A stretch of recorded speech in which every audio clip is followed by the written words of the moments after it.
is the Spring Mountain Shelter. It was my home for the night last night. That's Dog running and hiding. Hi, Dog. He was good company. And Tent City was here too. There is a water source down the hill that way. It's a pretty nice little water source, and the privy is down back behind that tent, and it is almost as tiny as the privy at Groundhog Creek, only this one's not quite as funny because it's off a trail and it's not like really sitting there where everybody can stare at you.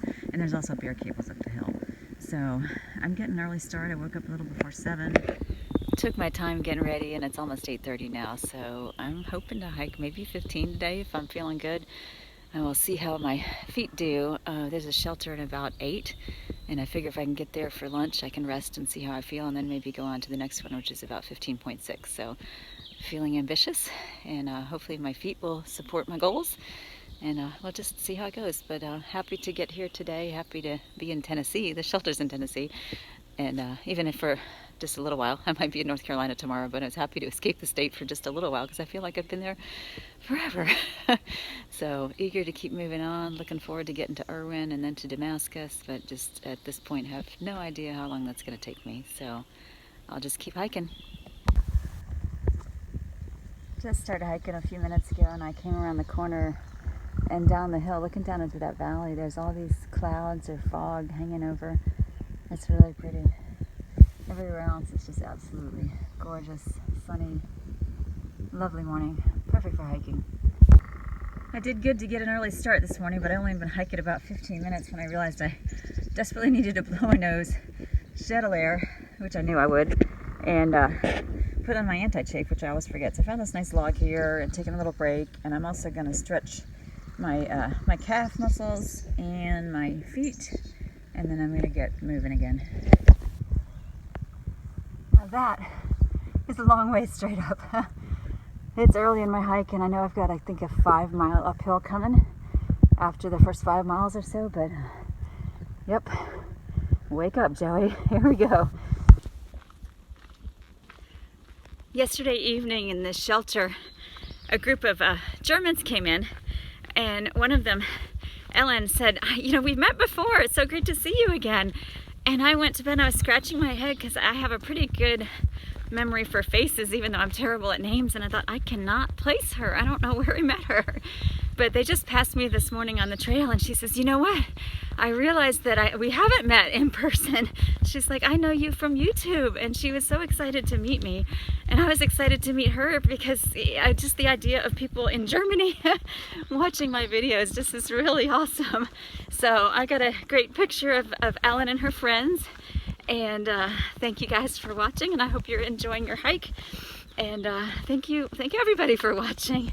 I really appreciate it, especially since you've had to be very patient with some of my audio issues and other things. I hope that you're still getting good things for my videos, and I really appreciate all the support and encouragement. It's been very helpful as I go through these first few 100 miles of the hike. So thank you, everybody.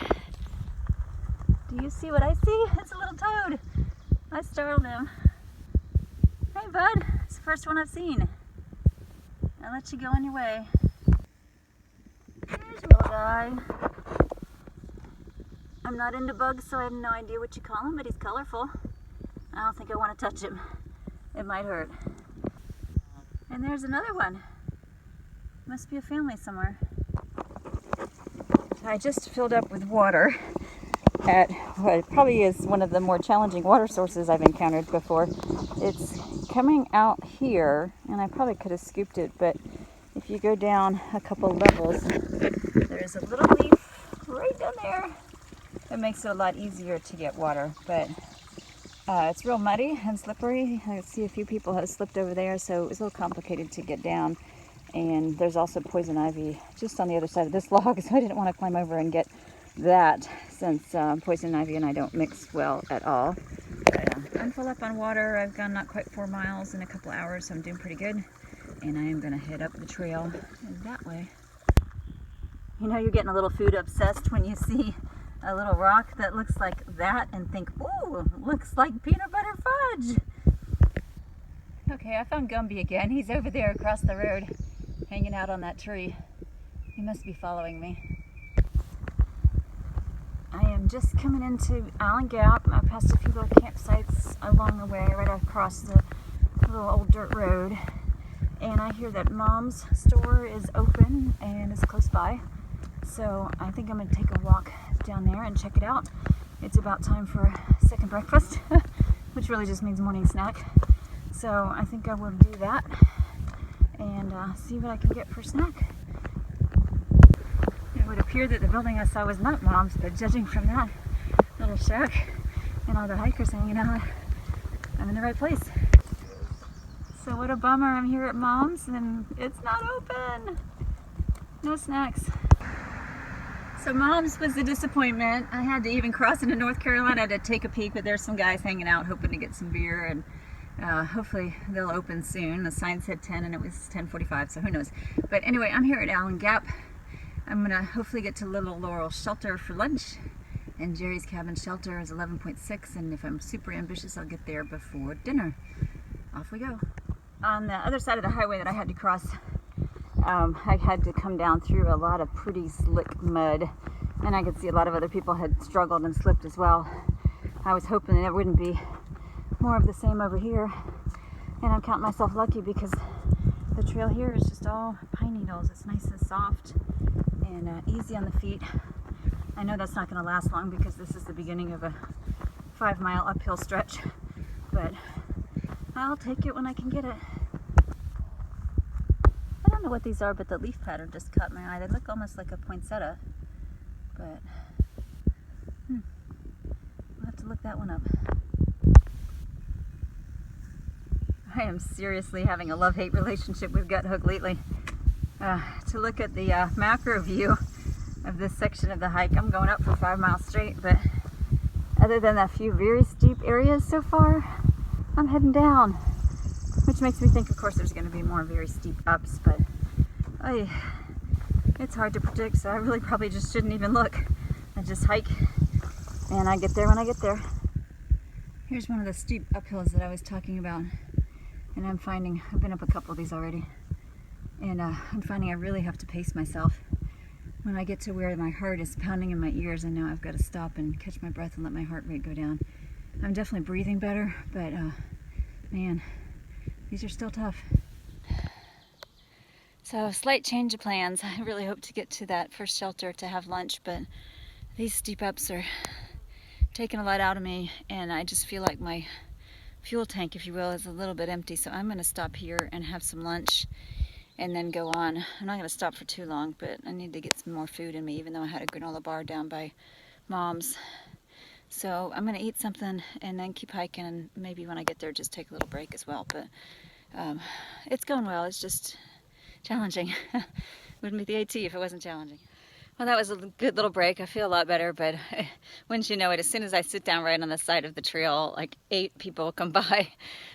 Thankfully, they had enough room to pass by while I was eating, but try not to block the trail. I just, man, I was like, yeah, body needs fuel. So I feel good, and it looks like, if gut hooks is to be believed, I'm almost to the top of kind of the first half, and then I get a little bit of more level trail for a little while. And I'm only 2.5 miles from the shelter, so I should be getting there 1:30ish, maybe. We'll see. But anyway, that'll be a nice stop for a little break, and then onward. And still determined to make my 300-mile mark today. Look at that. I think that's the first time I've seen buds on those. Looking forward to seeing them open up. There's a beautiful bright red bird up there. I don't know if I can go close enough so you can see it. It's red with black wings. I'm not sure that's a bird I've seen before. Hey bird. He's up there.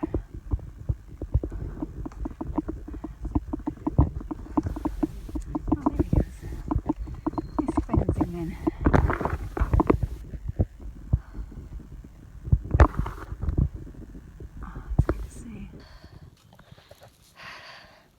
I just came up what I can only describe as a horrible 2-mile uphill, straight up from Little Laurel Shelter, and it wouldn't have been so horrible. It definitely would have been hard, but not horrible, if it hadn't been for the cloud of bugs that was following me. I don't know what the deal was. I've definitely seen more bugs, and I put on some bug spray when I stopped for lunch today, but oh my goodness, they were just flying all around my head and everywhere. Little gnats and flies and stuff. It was disgusting. So I don't know why my bug spray wasn't working for them, but now that I've kind of come up and gone around a corner, they seem to have left, thankfully. But ugh, I just kept stopping and yelling at them, telling them to go away, which didn't do any good. But oh, I hope that's not a regular occurrence. I did not enjoy that climbing, hot, sweaty, like literally dripping sweat because it's real muggy today, and having to stop every 10 steps and get water, and then just be swarmed by bugs. It was yuck. Now that I've come up and over the peak of that mountain, we initially had a bunch of rock scrambles, which are way more fun than climbing straight up any day. Really actually kind of enjoy them, but you do have to be careful. The trail now is like very sandy, which surprises me, especially this high up, but it's interesting to see how quickly the terrain changes. Oh, and look, dogwood blooming right next to the tree, next to the trail. Oh no, I'm sorry, I think that's spirea. I'm gonna have to double check that one, sorry. I saw some dogwood just a little ways back and it caught my eye.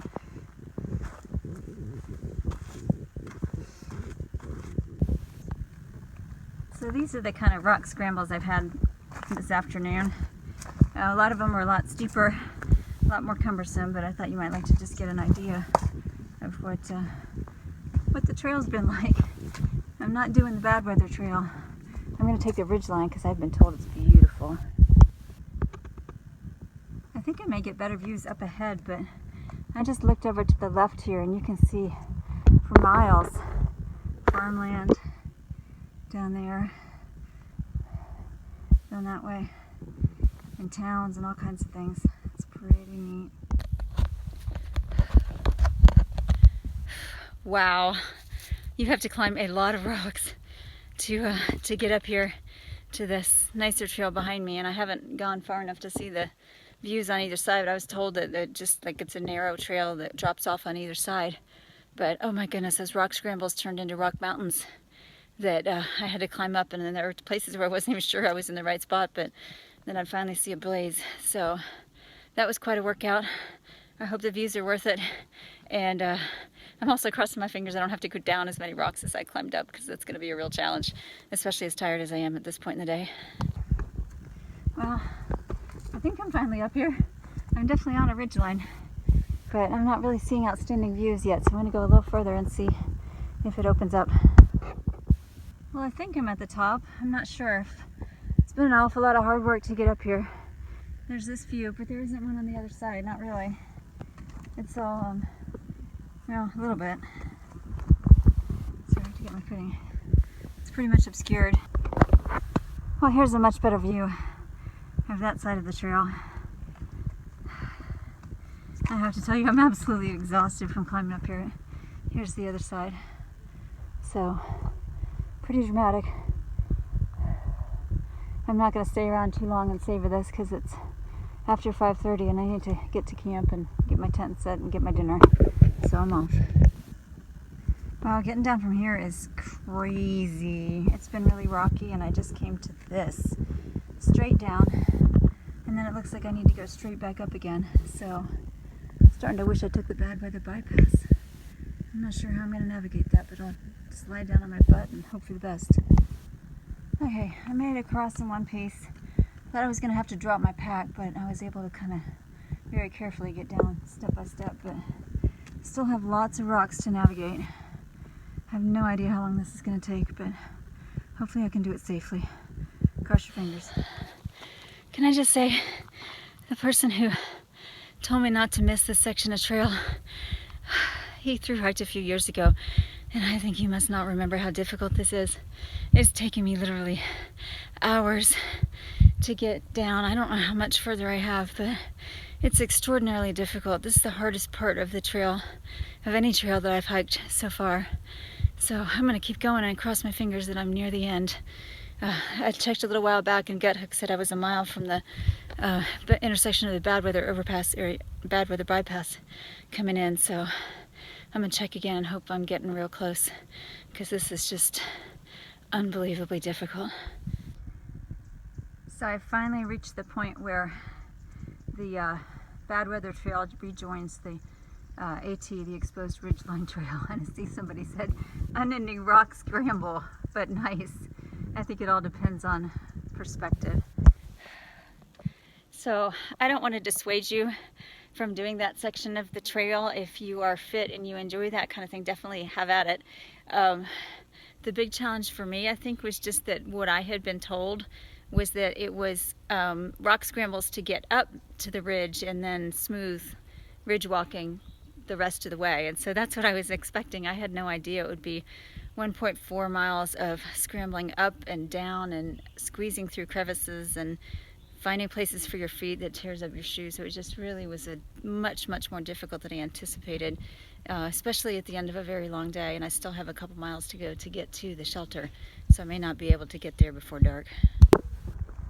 Just as I was shooting that last bit of video, a couple came out off the trail behind me, and we chatted for a minute and started heading towards the shelter, and the 300-mile mark was right there. So that was really fortuitous. I was able to take a picture for them and they took a picture for me. And at this point I feel like I've earned every inch of those 300 miles, because some parts of the trail are lovely and easy, but man, some of it is tough.